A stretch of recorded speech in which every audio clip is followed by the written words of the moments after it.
जय श्री हरि।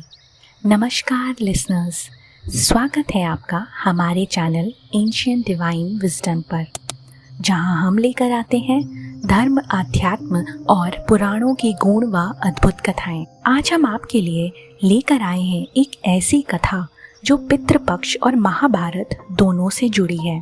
क्या आप जानते हैं कि दानवीर कर्ण मृत्यु के बाद भी 15 दिनों के लिए पृथ्वी पर आए थे? आइए जानते हैं पितृपक्ष और महाभारत के इस अद्भुत रहस्य के बारे में। पितृपक्ष हिंदू धर्म में 16 दिनों की वह अवधि है जहां लोग अपने पितरों का स्मरण करते हैं, श्राद्ध करते हैं, दान पुण्य करते हैं और अपने पूर्वजों की आत्मा की शांति के लिए प्रार्थना करते हैं। लेकिन बहुत कम लोग जानते हैं कि इसका एक गहरा संबंध महाभारत के नायक कर्ण से भी है। कर्ण महाभारत के अत्यंत महत्वपूर्ण पात्र थे। वे माता कुंती के ज्येष्ठ पुत्र और पांडवों के बड़े भाई थे, जिन्होंने कौरवों की ओर से युद्ध लड़ा और अंततः अर्जुन के हाथों वीर गति पाई। कर्ण अपने दानशील स्वभाव के कारण दानवीर कर्ण कहलाए। कथा के अनुसार जब कर्ण स्वर्ग पहुंचे तो उन्हें भोजन नहीं मिला। वे जब भी कुछ छूते वह सोने में बदल जाता। भूख से व्याकुल कर्ण ने अपने पिता सूर्यदेव के साथ इंद्रदेव के पास जाकर उपाय पूछा।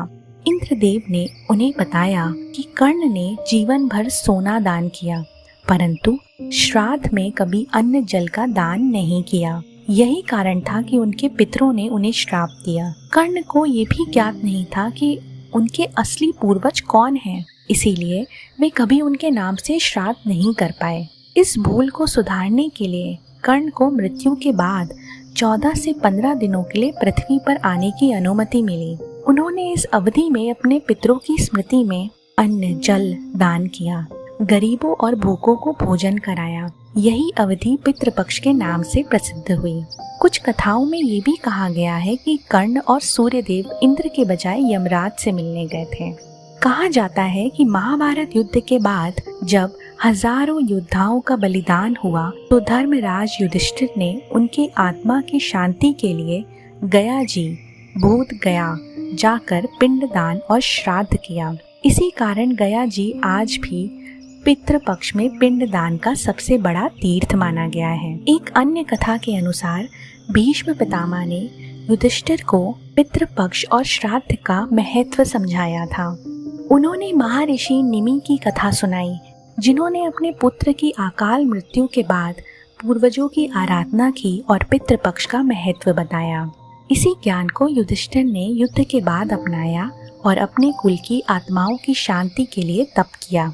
प्रिय श्रोताओं, ये थी पितृपक्ष और महाभारत से जुड़ी वह अद्भुत और प्रेरणादायक कथा। इस कथा से हमें ये ज्ञान मिलता है कि केवल धन दौलत का दान ही पर्याप्त नहीं है, बल्कि अन्न जल और सेवा का दान भी उतना ही महत्वपूर्ण है, विशेषकर अपने पितरों की आत्मा की शांति के लिए। अगर आपको ये कथा अच्छी लगी हो तो हमारे चैनल एंशिएंट डिवाइन विजडम को सब्सक्राइब करना ना भूलें।